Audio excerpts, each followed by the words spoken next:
여러분 안녕하십니까. 아침의 매일경제 시간입니다. 저는 이상훈입니다. 치열함과 고민거리가 담긴 뉴스들이 넘쳐났던 한 주인데요. 금요일인 오늘도 예외가 아닙니다. 여러분의 눈과 귀를 잡는 이슈들이 많이 준비되어 있습니다. 자, 그럼 먼저 일면 기사부터 바로 출발하겠습니다. 먼저 매일경제 일면 톱 기사입니다. 주택담보대출 금리가 4년 만에 연 5%가 됐다는 겁니다. 한마디로 말해서 돈값이 비싸졌어요. 좀 더 보죠. 금융당국의 대출 조이기에 은행들이 금리 인상으로 대응했다. 지금 정부가 계속 뭔가 좀 조이기를 하고 있잖아요. 전세대출은 연 4%대로 급등했다. 수요자들 문턱이 더 높아졌다. 이런 내용입니다. 이번엔 서울신문 확인해 보겠습니다. 기사가 이쪽에 있는데요. 어제 헌법재판소에 한 가지 결정이 있었습니다. 그 내용입니다. 퇴임을 해서 이게 이유였습니다. 어제 결정의 이유. 첫 법관 탄핵 각하.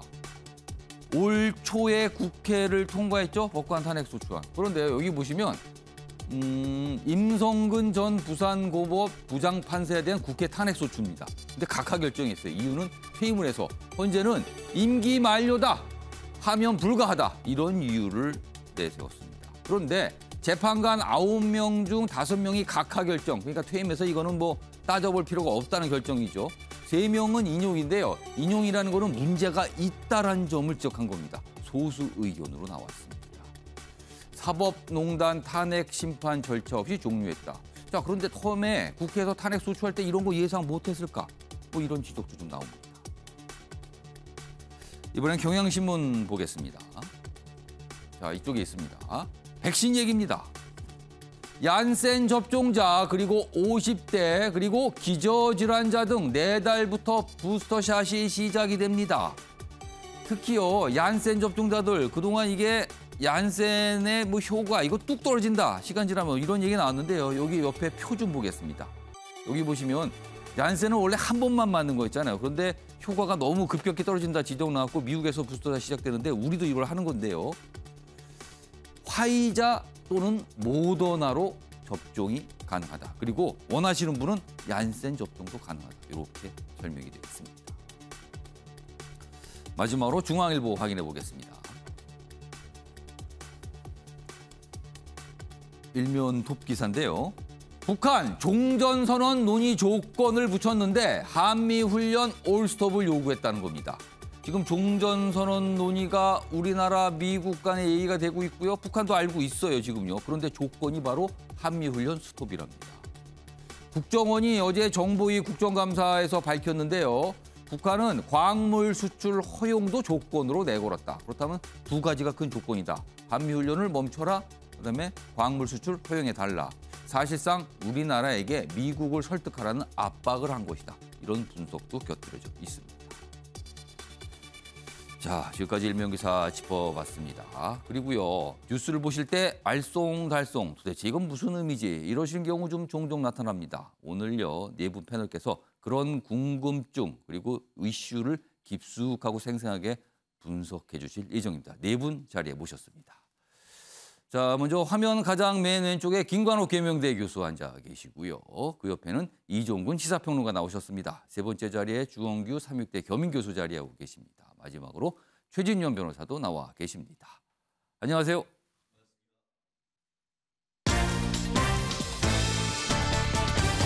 오늘 다룰 주요 이슈들을 정리했습니다. 아침을 여는 키워드 4가지가 화면에 준비되어 있습니다. 10월 29일 금요일 순서입니다. 첫 번째 키워드 확인해 보겠습니다.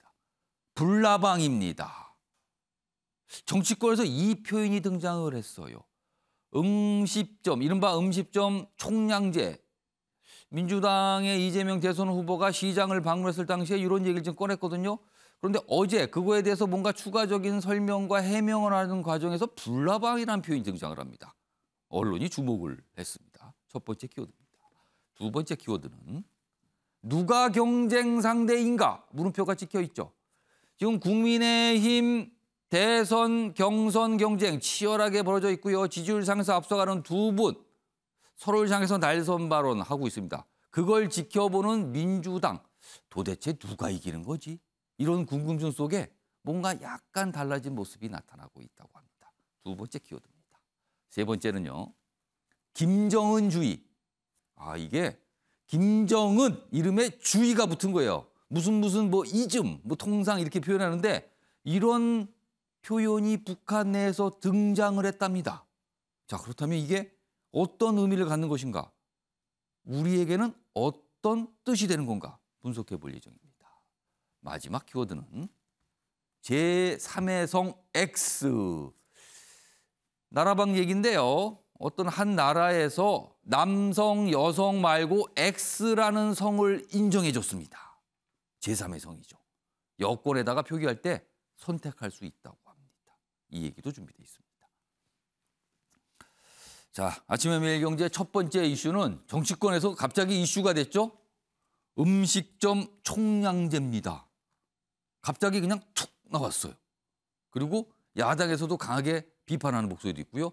여당 내부에서는 요거 고민스러운데 뭐 이런 분위기도 감지가 되고 있습니다. 자, 그러면은 첫 번째 기사 좀 준비했습니다. 보시죠.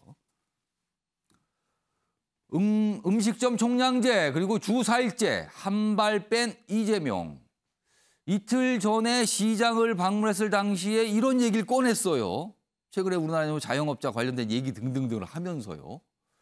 자, 말실수 자책골 우려가 나오고 있다. 이렇게 돼 있습니다. 좀 더 기사 보면요.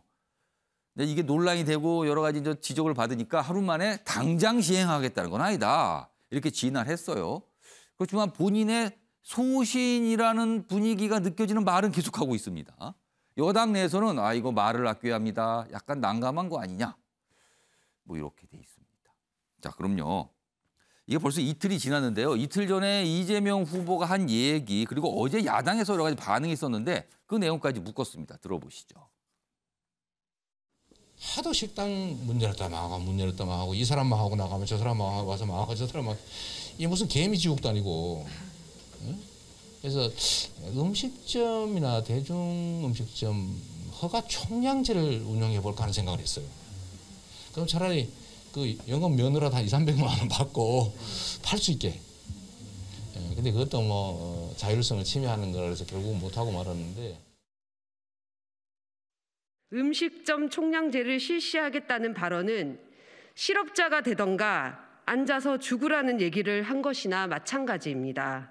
공약도 아니라면서 계속 같은 주장을 어제와 같은 논리로 또 반복했습니다.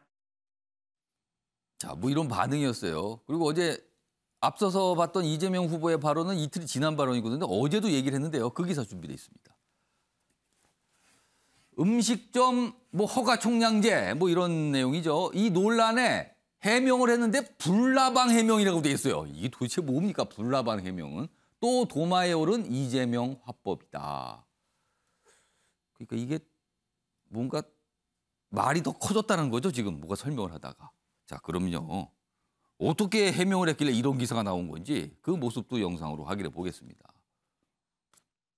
제가 성남시장 때 그 고민을 잠깐 했었다 말씀이고요. 이걸 국가 정책으로 도입해서 공론화하고 또 공약화하고 시행하겠다는 얘기는 아니었습니다. 불나방들이 촛불을 향해서 모여든 것까지는 좋은데 너무 지나치게 가까이 가서 촛불에 타는 그런 일들은 막아야 되는 거죠. 그러니까 해명을 했어요. 뭐 당장 하겠다는 건 아니다. 그러나 이건 필요하다는 얘기를 하면서 뭐 불나방, 촛불 이런 얘기가 나온 거예요. 일단. 자, 이종규 평론가. 네네.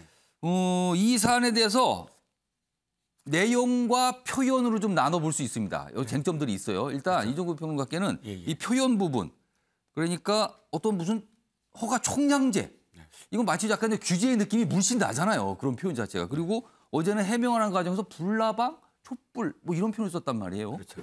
어떻게 들으셨습니까? 일단 표현과 내용이 사실 그 분리되진 못하죠. 왜냐하면 그 어떤 표현을 쓴다는 것 자체가 그 내용의 철학을 좀 담보하고 있는 것이잖아요. 그럼 불나방을 한번 예를 들어보죠. 불나방이라는 이미지가 어떤 겁니까? 불이 죽을 수 있다는 어떤 불에 뛰어들면 예. 죽을 수 있다는 걸 알면서도 뛰어드는 거잖아요. 그러니까 그러면 무모하다는 뜻이 그렇죠. 되잖아요. 무모하고 허상을 쫓는 뭐 이런 이미지가 강합니다. 그런데 지금 자영업이와 소상공인들이 거기 그 업에 뛰어드는 사람들이 과연 그것을 모르고 뛰어들까요? 아닙니다. 절박해서 뛰어드는 거예요. 다른 길이 없기 때문에 뛰어드는 겁니다. 어떤 생계를 위해서 다른 선택을 하기가 너무나 어려운 상황이기 그렇죠. 때문에. 그분들이 되게 어떤 분들입니까? 50대까지 사실 직장에서 일하다가 이 노동 시장이 유연하지 않고 경직돼 있으므로 예. 나올 수밖에 없고 그러면 몇 분 안 되는 퇴직금을 받아서 생계를 유지하고 가족들을 마저 이 학업 아이들을 학업에 계속 하게 만들 수 있는 방법 우리나라에서 그 방법이 있습니까? 정부에서 그렇다면 뭐 이렇게 그 노동을 다시 할 수 있는 어떤 예. 모든 것들을 지원해 줍니까? 안 되니까. 사실은 진입장벽이 낮은 예. 그런 소상공인이나 혹은 자영업에 뛰어드는 거예요. 그 사람들은 절박해서 뛰어듭니다. 예. 영화의 대사 하나만 얘기할까요? 극한 직업에서 예. 마지막에 유승용 씨 예. 치킨집 주인이 된 그 마약 형사 예. 그 형사가 이렇게 얘기합니다. 우리 소상공인들은요 목숨 걸고 뛰어든 겁니다. 라고 이야기해요. 명대사예요. 그 명대사 때문에 굉장히 감동을 받아요. 목숨 걸고 뛰어드는 사람들한테 불나방. 아니 대통령 후보는 방법 대안을 얘기해 줘야 되는 것이지 예. 이렇게 규제를 하고 마치 그분들이 잘못된 것처럼 표현하는 인식 그 자체가 정부가 모든 것들을 개입해서 다 할 수 있다라는 인식을 지금 표현으로서 그렇게 나타낸 거 아니냐라는 거죠.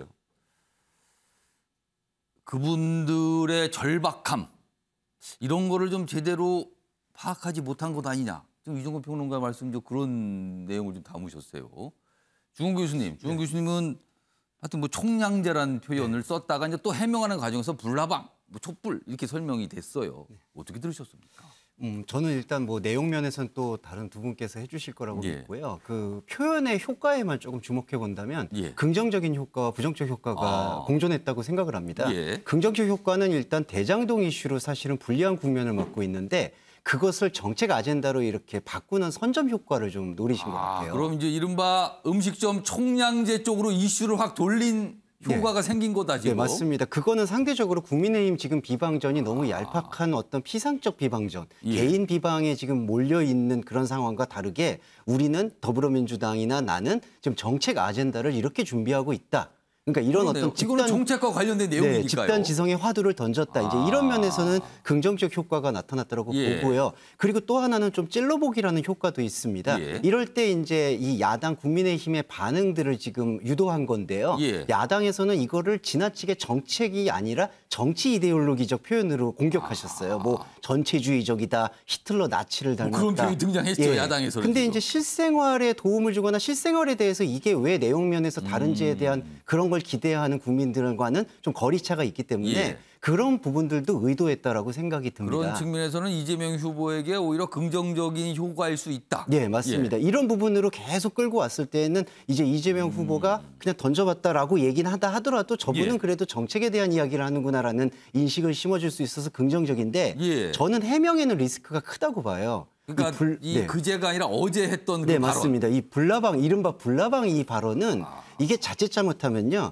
이게 어떻게 연상이 될 수 있냐면은 촛불 민심의 부정적 연상 효과를 일으킬 수 있습니다. 그러니까 촛불에 불나방이 들어가서 타 죽을 수 있다라는 이 뉘앙스는 촛불 민심 자체가 지금 갖고 있는 그 친문의 지지자들의 정치적인 영린을 건드릴 수도 있는 그러니까 단어 선택에 있어서 저는 상당히 부적절했다고 봅니다. 촛불이 사실 민주당 쪽 분들에게는 어떤 상징적인 네, 의미를 갖고 있는 맞습니다. 단어거든요. 예, 왜냐하면 그게. 그 정권에 유지되는 상징적 용어인데 그 상징적 용어를 불나방과 같이 연결시켜가지고 이거를 민생의 화두로 전환시킬 때 이게 자칫 잘못하면 오해의 소지가 생길 수 있다. 그래서 표현의 어떤 맥락에 있어서 해명, 이게 윤석열 후보도 그랬지만 해명은 그냥 좀 안 하시고 침묵하시는 게 오히려 낫었지 않을까. 그런 부정적 효과와 긍정적 효과의 공존을 봤습니다. 그러니까 어제는 뭐 당장 하려는 건 아닙니다. 요 정도로 해명이 끝났으면 되는데 추가적인 설명을 하면서 이게 약간 좀 일이 커졌다.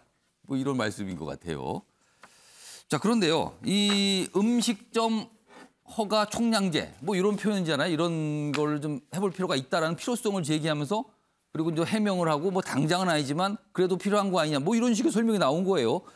자, 그래도 어떻게 보면 그 총량제란 자체가 어떻게 국가가 뭔가를 끌고 간다 이런 느낌이 좀 나는 거거든요. 이와 관련해서요. 벌써 한참 지났습니다. 이재명 후보가 후보 수락연설 당시에 이와 관련된 내용을 한 부분이 있거든요. 영상으로 준비했습니다. 들어보시죠. 국가 주도의 강력한 경제 부흥 정책으로 경제 성장률 그래프를 우하향에서 우상향으로 바꾸겠습니다. 좌파 정책으로 대공황을 이겨낸 루즈벨트에게 배우겠습니다. 자, 그러니까요. 김광일 교수님. 수락연설에서 국가 주도, 경제를 얘기하면서 국가 주도로 경제 부흥을 끌겠다. 그게 국가 주도란 부분에 방점을 줬거든요. 근데 어제도 사실은 저 정부가 주도해서 뭔가를 하는 거잖아요. 그래서 이걸 좀 연상하시는 분들이 많이 있는데 그래서 영상을 좀 준비해서 보여드렸는데 어떻게 보면 소신 같기도 해요, 이거는. 근데 자영업자 문제라는 거 그동안 많이 있어서 필요성이 있다라는 얘기 나왔는데 이것을 국가 주도하는 총량제로 한다. 이 내용 측면은 좀 어떻게 보세요? 그러니까 이제 총량제라는 표현은 우리가 좀 달리 해석할 필요가 있는데 기본적으로 이재명 후보 같은 경우는 국가가 지금 전환의 시기에서 뭔가 역할을 해야 된다라고 보는 거거든요. 산업도 지금 전환의 시기가 있는 것이고 4차 혁명의 시대로 들어가고 있는데 이것이 위기이면서 또 기회일 수 있다. 이 기회를 열어가는데 국가가 어느 정도 역할을 해야 된다. 그래서 신산업이라든가 뭐 이런 것에 과감한 투자를 해야 된다는 게 이 한 축이고요.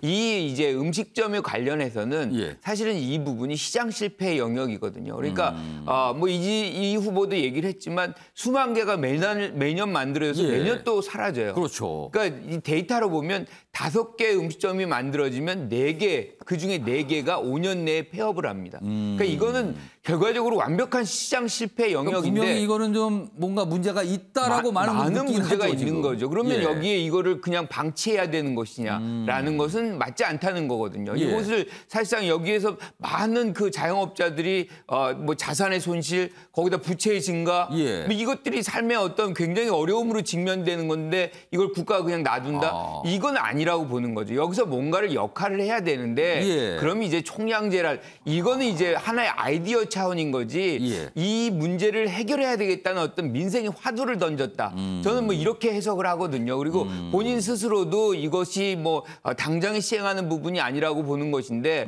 어쨌든 이런 상황을 방치해서는 안 된다라는 얘기를 지금 하고 있는 것이고 저는 야권에서도 이런 얘기가 사실은 실질적인 문제가 존재하는 부분이거든요. 그러면 여기서 해법을 제시할 때 오히려 이제 승기를 잡고 주도권을 잡고 이 이슈를 잡아가는 것이지 여기에서 이거를 이데올로기로 전환해가지고 이게 전체주의다, 히틀러다 이게 그것에 실질적인 고통을 받고 있는 분들이 그럼 그거를 해법으로 생각할까? 왜냐하면 이건 현실적인 고통이거든요. 저는 그래서 다시 이제 돌아가면 이 후보가 이 얘기를 왜 꺼냈나?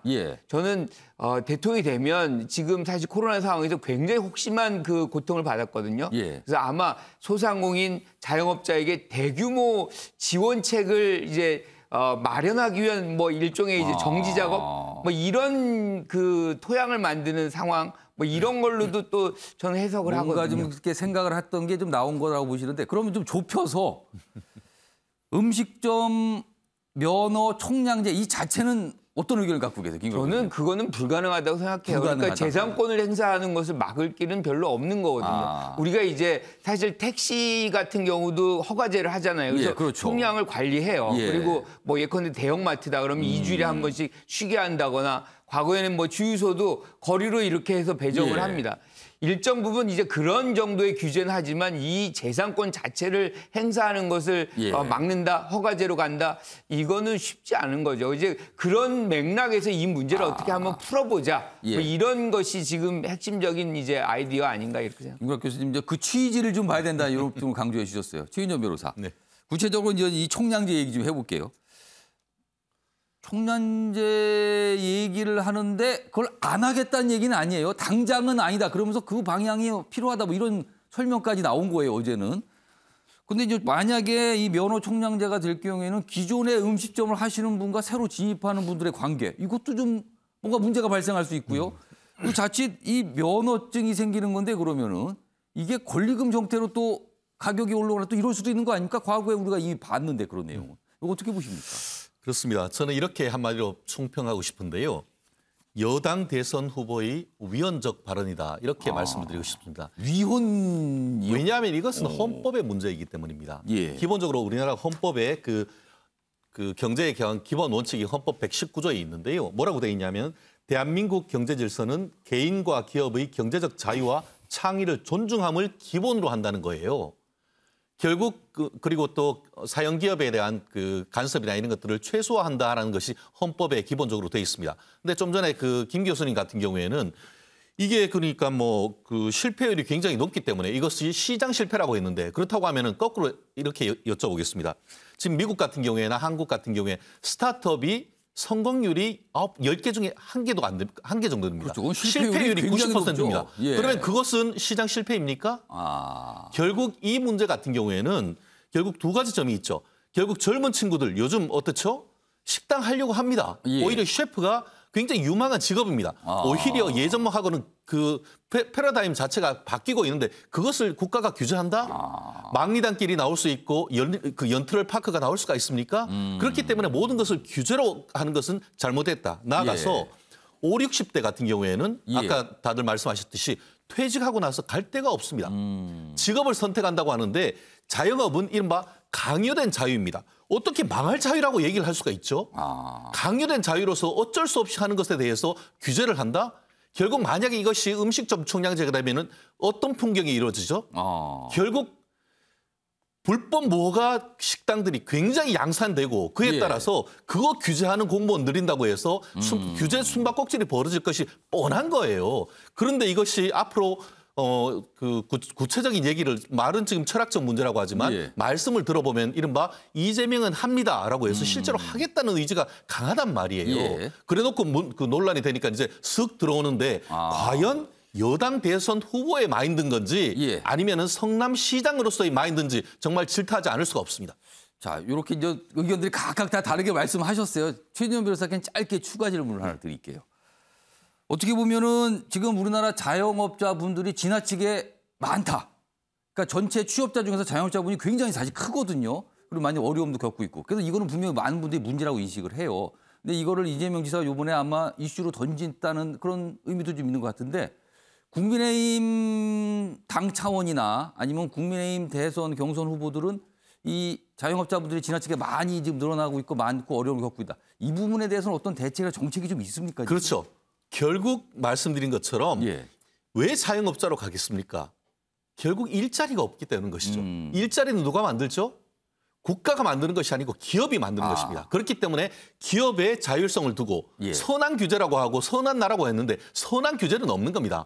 규제를 가급적 줄이고 결국 그 기업이 잘 활동할 수 있도록 다리를 풀어주면은 예. 거기에 고용이 생기고 거기에 일자리가 생기는 겁니다. 그렇기 때문에 기본적으로 기업의 자율성을 부여를 하고 기업이 잘 뛸 수 있도록 여건을 마련해 주면은 예. 그 5, 60대들도 거기에 자연스럽게 자기의 직장을 만들 수 있는 그런 식으로 선순환 구조를 만들려고 하는 것이지 국가가 일일이 규제하는 방향과는 그 사뭇 지금 국민의힘과 민주당의 결이 다른 점이 바로 그 부분입니다.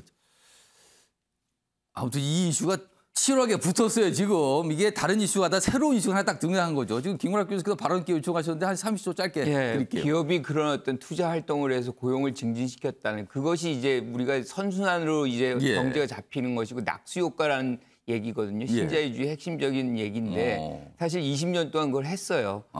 지금 그러면 일자리가 넘쳐 흘러야 됩니다. 하지만 지금 사내 보유금 같은 경우 30대 기업이 100조가 훨씬 넘습니다. 예. 이런 상황을 감안한다면 그건 굉장히 허상이었던 거거든요. 그러니까 그동안 작동했습니까? 이렇게 좀 물으신 거예요, 지금.